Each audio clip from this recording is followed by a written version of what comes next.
시청자 여러분 안녕하십니까? 시청자들을 위한 YTN 옴부즈만 프로그램 시청자의 눈입니다. 이번 주에는 지난달 27일에 있었던 YTN 10월 시청자위원회 소식부터 전해드리겠습니다. 이번에는 뉴스 출발과 이슈 오늘에 대한 의견을 나눴습니다.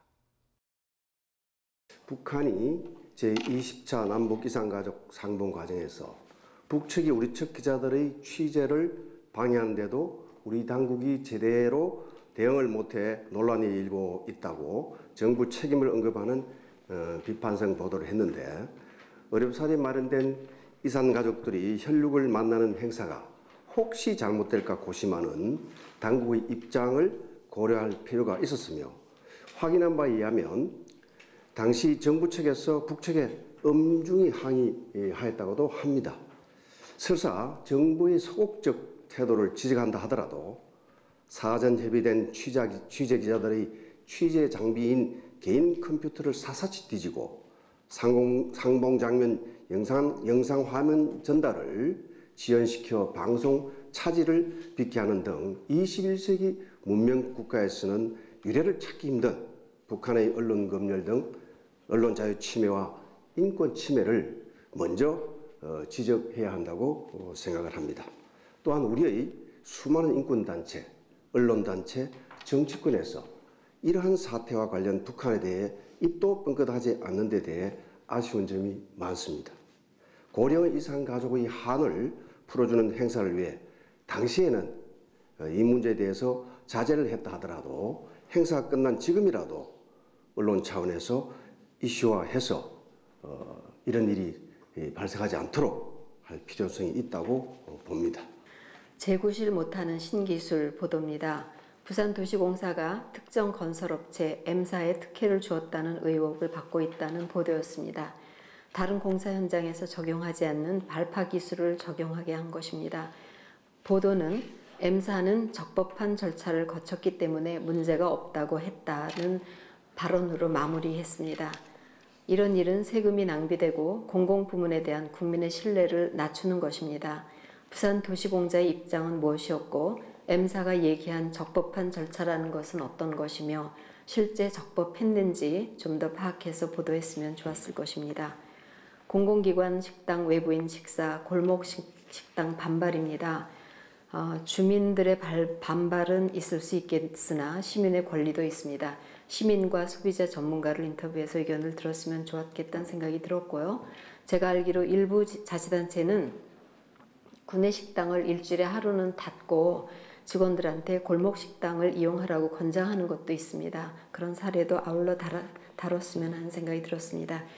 다음에 좋은 뉴스입니다. 경찰관 손편지, 아주 훈훈한 뉴스였습니다. 평소 뉴스가 사회의 어둡고 불합리한 면만 보도하기보다는 이런 훈훈한 면도 보여주었으면 하고 바랐기 때문에 상당히 반가웠습니다. 그러나 한편으로는 제목에 좋은 뉴스라고 하셨는데 그러면 나쁜 뉴스는 어떤 뉴스인가 하는 생각을 해봤습니다. 초중등학교 1년 단축하도록 하는 학제 개편 입법 추진은 사회 진출을 앞당기고 결혼 연령을 낮추어서 저출산을 줄이겠다는 그런 취지인 만큼 나름대로 기발한 아이디어라고 볼 수 있습니다. 그러나 이런 발상은 수십 년간 지속되어 온 제도를 깨뜨려야 하는 그런 개혁적인 사안으로서 국민 정서와 여러 가지 상충되는 사회 현상과 맞물려서 가지고 현실적으로 엄청난 어려운 내용입니다. 일부 국회의원들이 공청회라든가 충분한 당정 협의 없이 실적을 쌓기 위해서 발의하는 과시용 입법이 그동안 많았고, 발의해 놓은 다음에 유야무야 넘어가는 졸속 입법이라는 논란을 초래하는 경우가 허다했습니다. 따라서 이런 류의 일방적 발표에 대해서는 적절한 대안 제시라든가 오히려 따끔한 지적과 비판이 뒤따라야 한다고 생각합니다. 이슈 오늘 일부 동분서주에서 서버 폭주로 인한 오류 발생으로 교사 임용 절차의 문제를 드러냈다는 보도는 기자의 충분한 설명으로 핵심 내용은 뭔지 시청자들이 이해는 했을 것으로 그렇게 봅니다. 그러나 이해 당사자들의 주장과 관련 기관의 조치들을 인터뷰를 담지 않고 그냥 기자의 말로서만 설명하기 때문에 공감대가 그만큼 부족했다고 지적하고 싶습니다. 서버 폭주로 접수를 못한 억울한 수험생과 이를 봐줘서는 안 된다는 그 수험생들의 찬반 인터뷰를 충분히 할 수 있었을 것이라고 생각이 되는데 조금 아쉬운 부분입니다. 뉴스 선정의 문제에 관해서 다시 한번 말씀드리고 싶습니다. 뉴스 출발을 보면 기획 의도가 밤 동안 일어난 각종 소식, 오늘 예고된 정책 활동, 시차는 미국, 유럽 소식 이런 걸 전한다고 되어 있습니다. 이번에도 외국 소식이 좀 전해지기는 했습니다만 그 뉴스의 내용들이 기본적으로 정치적인 활동, 난민 문제 이런 것들로 되어 있고 세계 경제의 흐름을 보는 그런 뉴스는 없었습니다. 가장 간단하게 미국, 유럽 증시의 흐름을 정리하면 뉴스 제작도 편하고 소식도 굉장히 중요할 것 같습니다. 시청자 군에 따라서 선호하는 뉴스의 종목이 좀 다를 수도 있을 것 같습니다만 YTN에서 한번 시청자 서베이를 한번 해보시면 어떨까. 그래서 어느 시간대에 YTN을 시청하는 사람들은 어떤 뉴스를 희망하는가 아마 좀 참고해서 국제 뉴스를 그리고 경제 흐름을 좀 정리할 수 있지 않을까 하는 생각을 해봤습니다. 그다음 개별 뉴스와 관련해서는 이번 시간에는 이제 이산가족 상봉 관련 뉴스가 가장 큰 꼭지로 많은 시간을 할애받았습니다. 굉장히 중요한 뉴스이고 모두들 관심을 가지고 공감하는 뉴스라고 생각을 합니다. 근데 그 뉴스를 보면서 저는 보도 자체가 너무 감성적으로 보도하는 방향을 잡은 거 아닌가 그런 생각을 했습니다. 굉장히 그 사실 자체만으로 충분히 감성적이기 때문에 더 이상 감성적으로 보도하지 않아도 넉넉히 감성을 자극할 수 있는 것입니다.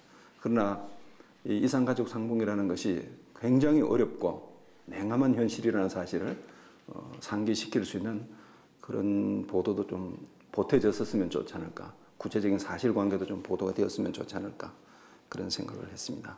그 새벽 4시 반에 시작하는 뉴스 출발은 뭐 늘 이제 시청자도 그런 생각 하시겠지만 뭐 밤새 뉴스가 그렇게 많지가 않기 때문에 굉장히 좀 어려우실 텐데 역시 그전에도 제가 잠시 말씀드린 적이 있지만 국제 뉴스 특히 뭐 미국이라든지 중남미는 오후 시간이고요. 그다음에 유럽은 저녁 7, 8시이기 때문에 그때쯤 돼서 방금 들어온 소식입니다. 이렇게 방송에서 그렇게 얘기하시면 더 보고 싶거든요.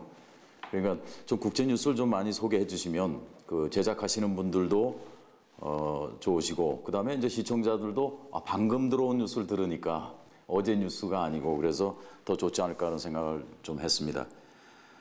또 이날 그 자막에서 자막의 작은 글씨로 일본 여성 1,500명이 위안부 문제에 대해서 일본 정부가 사죄하고 배상하라는 그 글이 나갔습니다. 그래서 이거 참 좋은 얘기인데 더군다나 그 한일 정상회담이 11월 초에 있는 이런 상황에서라면 뭐 이런 얘기를 좀 크게 띄워서 양국 간의 관계 개선에도 오히려 도움이 되지 않을까라는 생각을 제가 잠시 해봤습니다.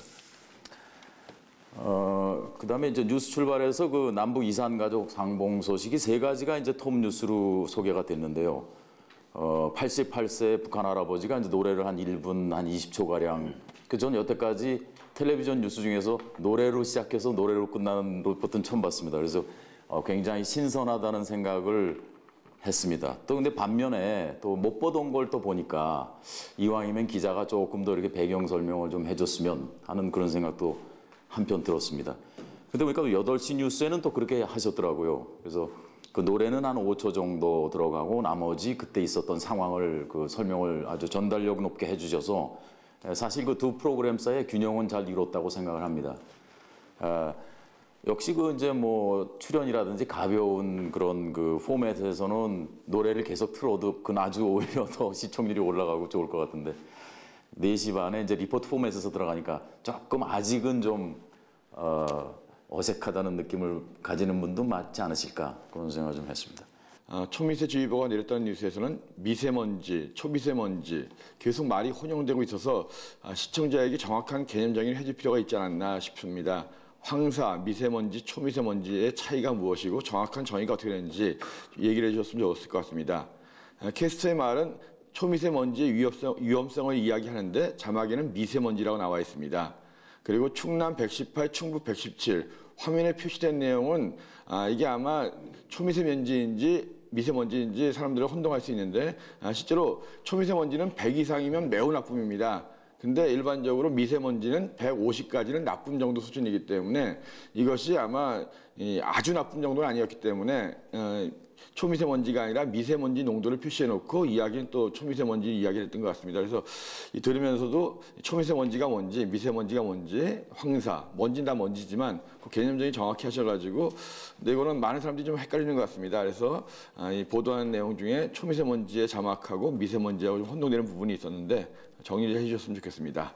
그 다음에 밤사이 사건 사고 앞에서도 말씀하셨지만 밤이라는 개념은 해가 진 다음부터를 밤이라고 합니다. 그래서 요즘 같은 경우에는 한 6시 좀 넘어서부터가 밤입니다. 그래서 5시 40분 정도에 사고 난 것이 2개 나와 있는데 그건 밤이 아니죠. 그래서 낮과 밤의 기준은 일출과 일몰을 기준으로 합니다. 그걸 확실하게 해주시기 바랍니다. 그다음에 미국 보도에서 운전 보도에서 주먹 다짐이라든가 몽둥이로 싸우는 모습을 모자이크 처리하지 않고 그대로 보여주는 것이 너무 선동적이지 않았나 싶습니다. 또 아침 시간에 이런 장면을 그대로 보면 시청자들의 마음이 좀 불편하지 않을까 이런 생각을 좀 해봤었습니다. 초등학교 입학 연령과 이 중고과정 단축에 대한 학제 개편 뉴스의 경우 왜 추진하려는지만 이야기할 것이 아니라 단점은 무엇이고 문제는 없는지 취재해 주었으면 싶었고 또한 다양한 이해관계자들의 목소리가 인터뷰로 직접 반영되었으면 어떨까 싶었습니다. 국가모독죄위헌 결정 뉴스의 경우에도 전체적으로 이때까지 몇 명이나 처벌받은 건지 궁금했는데요. 이런 부분은 취재할 수 없는지 하는 아쉬움이 남았습니다. 삼성 야구 선수들의 도박 뉴스의 경우 뉴스의 요점이 무엇인지 알기 어려웠습니다. 도입부에 시리즈 출전을 시키지 않겠다라는 발표만 있었고 실제 보도된 내용은 주요 투수진이 출전하지 못하지만 강한 타력과 외국인 투수진이 있어서 승리의 가능성도 있다라는 내용이 주였습니다. 삼성전자 반도체 피해 발병자 30명 보상급 지급 뉴스 역시 90명 중에 30명이 합의했다고 하는데 나머지 60명은 어떻게 진행되고 있는 건지 보도되지 않아 궁금했습니다. 이슈 오늘 일부에서도 내용적인 측면에서 몇 가지가 아쉬웠는데요. 미세먼지가 심하다는 뉴스를 이 날씨 보도처럼 처리했는데 심각한 미세먼지의 원인은 무엇이고 구체적인 폐해는 무엇인지 그리고 출입을 자제하는 거랑 마스크를 쓰는 거 말고 대책은 없는지 국민의 건강과 직결되는 문제만큼 보다 더 심층적으로 다루었으면 하는 아쉬움이 남았습니다. 임용시험 접수 과정에서 벌어진 주먹구구 행정은 이 취재기자가 출연해서 상세하게 전달해줘서 정보 이해에 많은 도움이 되었습니다. 하지만 이런 일이 다시 발생하지 않도록 책임 소재를 묻고 대책을 강구하는 내용이 좀 보강되었으면 하는 아쉬움이 있었습니다. 공공기관 식당에서 외부인이 식사를 해서 골목 식당들이 피해를 보고 있다는 뉴스를 공공기관 식당과 골목 식당의 대립으로 해석하는 뉴스가 있었습니다. 그런데 보도 첫 부분에는 시민단체가 법원 구내 식당을 식품위생법 위반으로 고소했다고 밝히며 시작하고 있습니다. 식품위생법은 식품으로 인한 위생상 위해를 방지하고 식품 영양의 질적 향상을 도모하여 국민 보건 증진에 이바지함을 목적으로 한다고 명시되어 있습니다. 그런데 왜 식품위생법을 이야기하고 보도 내용은 두 집단 간의 대립 구도에 초점이 맞추어졌는지 이해하기 어려웠습니다. 근데 이산가족 할 때 아까 말씀하신 것처럼 노래가 처음부터 끝까지 그 아버님 노래가 나왔는데 사실은 그것 때 약간 설명이 좀 있든지 그냥 노래만 새벽에 그걸 다 듣는다는 건 제가 보기에 조금 지루하겠다. 제가 지루했습니다. 그래서 조금 노래를 할 때 설명이 좀 같이 들어갔으면 좋겠다라는 생각이 들었고 또 우리 이산가족 상봉 취재를 할 때 당국이 소극적으로 대응했다라는 걸 좀 구체적으로 인터뷰를 하든가 해서 이게 정말 왜 이렇게 소극적일 수밖에 없는지 이런 걸 했으면은 사실 국민의 입장에서 좀 서운하지 않았을 것 같은 생각이 좀 들었었습니다. 그 초중고등학교 학제 개편에서도 교육부가 정말 중요한 부서인데 교육부 얘기는 듣지 않고 그냥 넘어가는 것보다는 교육부의 입장은 어떤지 그런 얘기도 한번 들어봤으면 좋겠다는 생각이 들었고요. 국가 모독죄를 할 때 저는 참 조금 이해가 되는 게 1988년부터 지금 27년이 지났는데 왜 27년 동안은 그냥 설명이 없는지, 이게 사실은 뉴스 출발에도 있었고 이슈 오늘에도 있었기 때문에 한 번쯤 27년이라는 그 긴 세월이 이 법안이 폐기되고 인해서 그 다음에 어떻게 변했어서 이제 헌재에서 그게 되는지 하는 걸 조금 얘기를 해주셨으면 좀 좋겠다라는 생각이 들었습니다. 그다음에 조이팔 사건에서는 제가 과학 수사한 사람 입장에서 보니까 폴리스 라인이 쳐져 있는데 막 양복 입은 사람들이 막 들어가는 모습이 보여서 저거는 좀 아닌데 그런 생각이 제가 좀 들었었습니다. 그래서 왜 양복 입은 분이 그 폴리스 라인에 막 들어갈까 그런 생각은 제가 조금 이상하게 생각을 했습니다. 그리고 전체적으로 봤을 때 그 미국 경찰 총격 사건 이후에 갑자기 김대근, 박상현 앵커의 사진이 이렇게 막 착 등장이 되거든요. 근데 사건과 꼭 연결된 듯한 느낌을 제가 이렇게 받았었습니다. 그리고 그랬더니 그 다음에 이제 다시 첫 번째 처음 뉴스 출발 일부에서 나왔던 두 분에 있는 사진이 나왔어서 제가 보기에 사진이 차라리 먼저는 두 분 사진 하나하나를 나오면서 하니까 사건과 연결된 것 같아서 조금 그게 어색하다는 느낌을 좀 제가 받았습니다.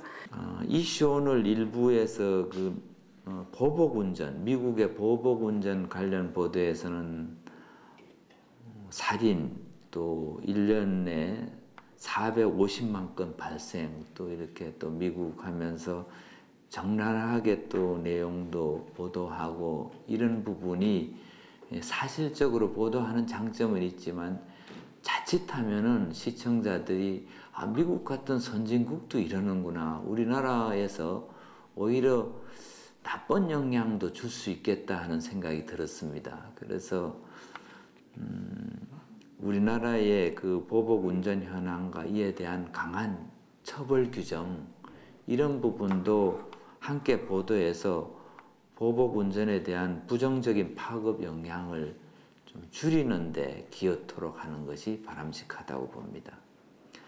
동분서주 코너에서는 임용시험, 원서 접수조차, 주먹구구 이렇게 관련 내용을 자세히 보도해서 8분 동안 이제 사건의 전개 사항을 보도하는데 8분 내내 보고 있으면은 뭐 이해도 되고 자세히 내용은 충분히 숙지될 수 있습니다. 그런데 아침 시간에 이렇게 다 바쁘기 때문에 뉴스 보다가 또 딴 하다가 이렇기 때문에 이런 내용은 좀 기자가 구두로만 설명하기보다는 그림이나 도표 이런 부분 또 각 이해관계자의 입장 이런 것도 좀 함께 설명하면은 시청자가 이해하는데 쉽게 좀 도움이 될 수 있지 않을까 생각이 듭니다.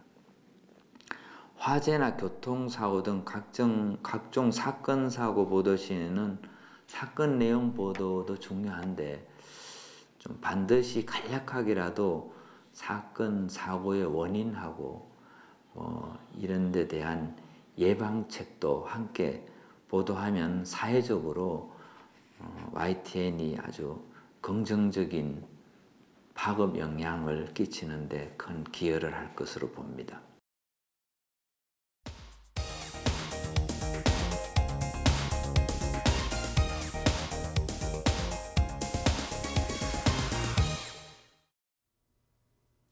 지상파 DMB 채널인 YTN DMB 프로그램을 평가하는 내가 본 마이TN 순서입니다.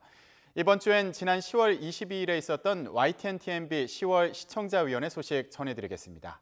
이번에는 김선영의 뉴스나이트에 대한 의견을 나눴습니다. 엄청난 뭐 이 탈세니 비리니 부조리니 이런 거 듣는 것보다는 기분 좋은 것들을 아까 뭐 절약을 했다. 또 미담들이 있을 거고 파문은. 근데 왜 우리의 우리나라 뉴스는 전부 다 이렇게 파헤치는 것만, 비리만 이렇게 초점을 맞추고 있는가.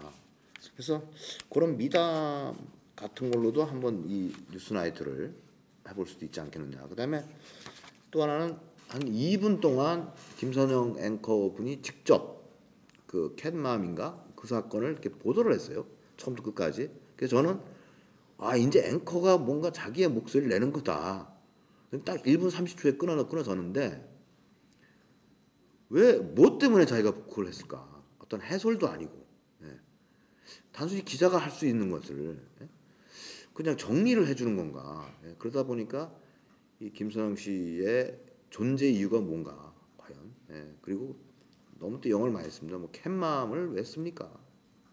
뭐 다른 데서 캣맘 했다고 해서 YTN에서 캣맘 뭐 그냥 고양이 엄마 하면 되지 뭘 그걸 캣맘 예, 그런 12일 날에는 이제 그 공감톡이라는 그 코너가 있어서 그 파페라 가수 이명주 씨가 나와서 있었던 그 아무래도 인터뷰가 진행이 됐는데 거기서 저 개인적인 생각일지는 모르겠습니다. 이제 뉴스 프로인데 마지막에 이제 그 파페라 가수니까는 좀 노래를 한번 좀 불러줄 수 있냐라는 부분이 있었는데 사실 뭐 이렇게 예능 프로가 아닌 상황에서는 이렇게 나오신 분한테 가수가 나오면 노래를 한번 불러보라, 뭐 개그맨이 나오면 한번 웃겨보라라든가, 뭐 연기자가 나오면 연기를 해보라는 이런 부분은 조금 굳이 좀 뭐 꼭 필요한 것은 아니지 않는가. 오히려 이런 뉴스나 이런 인터뷰 그 당시 분위기에서 볼 때 오히려 그 상황에서 노래를 듣는 것은 조금 좀 어색한 그런 느낌을 좀 받았습니다. 예. 이 프로그램이 정말 그 앞에서도 그런 말씀들 하셨는데 독특하게 뭐라고 내세울 수 있는 캐릭터가 있는 건 아닌 것 같다라는 거죠. 전체적으로 보면 그냥 전형적인 뉴스 프로그램에 이게 늘리는 건 아니지만 그 공감 토크라고 하는 토크 코너가 하나 더 들어가 있는 정도 그런 정도였고요. 그래서 제가 이 프로그램에 대해서 홈페이지에서는 어떻게 소개하고 있는지 찾아보니까 정보와 감성을 전하는 알차고 섬세한 종합 뉴스라고 돼 있더라고요. 그 정보 알차고 종합 뉴스 이거는 다 맞는 것 같아요. 그런데 거기에 감성과 섬세함은 잘 모르겠더라고요. 만약에 그 여성 단독 앵커인 것을 그 표현한 거라 그러면은 그게 그 감성과 섬세함이라고 표현하는 건 그렇게 적절한 얘기는 아니지 않나. 정말 뉴스의 내용이나 진행 방식이 그 감성이 있고 좀 섬세해야 되는데 실제 여성 앵커지만은 그 진행하는 방식은 뭐 그렇게 그 감성이 넘치거나 아니면 섬세하거나 이렇게 얘기하기는 좀 그런 것 같거든요. YTN에서 그 우리의 뇌리에 아주 강하게 남아 있는 여성 앵커가 있는가? 그 이제 남성들은 뭐 호준성 뭐 해가지고 이제 몇 분 있단 말이죠. 있는데 여성은 그렇게 이제 아주 강한 그 인상을 남긴 앵커가 없어요. 그러면 개국한 지 20년이 지났는데 아직도 없다 그러면 그만큼 상대적으로 여성 앵커를 갖다가 이렇게 키우고 뭐 혹은 그 강력한 여성 앵커를 갖다 발굴하고 키우고 그런 노력을 그 게을리한 건 아닌가 뭐 이런 생각 들었어요. 이제 그런 생각 들면서 이제 우리나라 대부분의 뉴스가 그렇습니다. 그러니까 뭐 다른 방송사들도 마찬가지인데 굉장히 그 거슬리게 들릴 수도 있겠지만 늙은 앵커, 늙은 남성 앵커, 젊은 여성 앵커 뭐 이런 조합이란 말이죠. 그래서 그런 게 좀 그 깨질 필요가 있지 않을까. 그 캣맘 사건과 관련해서도 저도 이제 명명에서 굉장히 이 선입견이나 고정관념 특히 이제 뭐 혐오 범죄 이런 식으로 약간 좀 언론에 의해서 유도되지 않았나 이런 측면이 좀 있었고요.